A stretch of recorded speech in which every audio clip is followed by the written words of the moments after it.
आज Doubtnut app download करें। Doubtnut पर अपने सभी गणित, रसायन विज्ञान, भौतिक विज्ञान और जीव विज्ञान के डाउट्स का करो सफाया।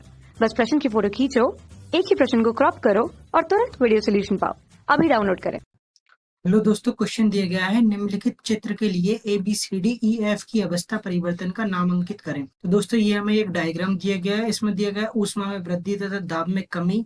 ये दोस्तों ठोस दिया गया है, ये द्रव दिया गया है दोस्तों, ये गैस दिया गया है और यहाँ भी दोस्तों ऊष्मा में कमी तथा दाब में वृद्धि दी गई है। तो दोस्तों इस प्रकार हमें बताना है कि जो ये A B C D E F अवस्था परिवर्तन हो रहा है, इनको किस नाम से कहा जाता है। तो दोस्तों इस क्वेश्चन में हमें अवस्था परिवर्तनों के नाम लिखने। तो दोस्तों इसमें ऑप्शन ए रिप्रेजेंट कर रहा है कि ठोस पदार्थ द्रव अवस्था में परिवर्तित हो रहा है। तो दोस्तों जब ठोस पदार्थ द्रव अवस्था में परिवर्तित होता है तो इसे संगलन अभिक्रिया कहते हैं। अर्थात दोस्तों जब बर्फ को गलाया जाता है तो वह जल में परिवर्तित हो जाती है, तो उस अभिक्रिया को संगलन अभिक्रिया कहते हैं। तो दोस्तों हम इधर लिख लेते हैं कि ये कौन कौन सी अभिक्रिया है। तो दोस्तों ए बराबर हो जाएगी संगलन अभिक्रिया। इसी प्रकार दोस्तों बी अवस्था परिवर्तन दिया गया है कि द्रव पदार्थ गैस अवस्था में बदल रहा है।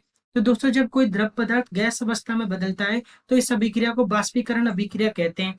दोस्तों हम जानते हैं कि जब द्रव पदार्थ को 100 डिग्री सेल्सियस से ऊपर उबाला जाता है, अर्थात जल को 100 डिग्री सेल्सियस से ऊपर उबाला जाता है, तो वह वाष्प में परिवर्तित हो जाता है। तो उस अभिक्रिया को बाष्पीकरण कहते हैं। तो दोस्तों ये हो जाएगा बी बराबर बाष्पीकरण अभिक्रिया।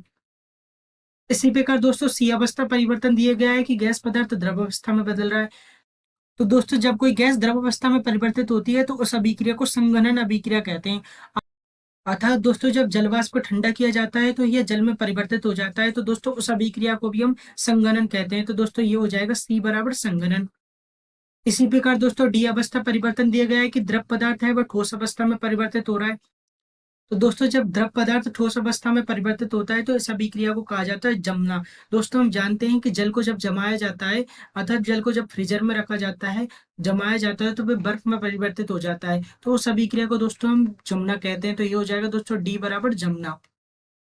इसी प्रकार दोस्तों ऑप्शन ई दिया गया है कि ठोस पदार्थ ऊष्मा की वृद्धि तथा दाब में कमी करने पर गैस अवस्था में परिवर्तित हो रहा है। तो इस अवस्था को क्या कहते हैं। दोस्तों इस अवस्था को ऊर्ध्वपातन अभिक्रिया कहते हैं। दोस्तों जब किसी ठोस पदार्थ को गर्म किया जाता है, अर्थात ऊष्मा में वृद्धि तथा दाब में कमी की जाती है, तो वह पदार्थ बिना द्रव अवस्था में बदले सीधे ही गैस अवस्था में परिवर्तित हो जाता है।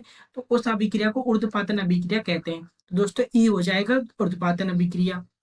दोस्तों ऊर्ध्वपातन अभिक्रिया के उदाहरण के लिए हम ले सकते हैं कि कपूर, नेफ्थलीन आदि में ये गुण पाया जाता है कि इनको जब गर्म किया जाता है तो ये सीधे ही गैस अवस्था में परिवर्तित हो जाते हैं। इसी प्रकार दोस्तों अवस्था परिवर्तन ऐप दिया गया है कि गैस अवस्था की जब ऊष्मा में कमी की जाती है और दाब में वृद्धि की जाती है तो यह ठोस अवस्था में परिवर्तित हो जाता है। तो इस अभिक्रिया को भी दोस्तों हम ऊर्ध्वपातन अभिक्रिया कहते हैं। अर्थात जब किसी गैस पदार्थ में ऊष्मा में कमी तथा दाब में वृद्धि की जाती है तो वह गैस पदार्थ बिना द्रव में बदले सीधे ही ठोस अवस्था में परिवर्तित हो जाता है। तो दोस्तों उस अभिक्रिया को ऊर्ध्वपातन अभिक्रिया कहते हैं। तो दोस्तों इसके भी जो एग्जाम्पल होते हैं वो भी सेम ही होते हैं। कपूर, नेफ्थलीन आदि में एक गुण पाया जाता है कि वो सीधे ही ठोस से गैस या गैस से ठोस अवस्था में परिवर्तित हो जाए। तो ये भी हो जाएगा दोस्तों एफ बराबर ऊर्ध्वपातन अभिक्रिया। तो इस प्रकार दोस्तों क्वेश्चन में हमसे यही पूछा गया था कि अवस्था परिवर्तन को नामांकित करें। तो दोस्तों ये हो जाएगा ठोस से द्रव हो जाएगा दोस्तों संगलन, द्रव से गैस हो जाएगा दोस्तों बाष्पीकरण, गैस से द्रव हो जाएगा दोस्तों संघनन, द्रव से गैस ठोस हो जाएगा दोस्तों जमना। इसी प्रकार दोस्तों ठोस से गैस हो जाएगा ऊर्ध्वपातन और गैस से ठोस हो जाएगा दोस्तों ऊर्ध्वपातन। तो दोस्तों इस प्रकार हम इस क्वेश्चन को हल कर सकते हैं। धन्यवाद दोस्तों। कक्षा 6 से 12वीं से लेकर नीट, IIT, JEE वो एडवांस के लेवल तक 1 करोड़ से ज्यादा छात्रों का भरोसा। आज ही डाउनलोड करें डाउटनेट ऐप या व्हाट्सएप करें अपने सारे डाउट्स 8400 400 400 पर।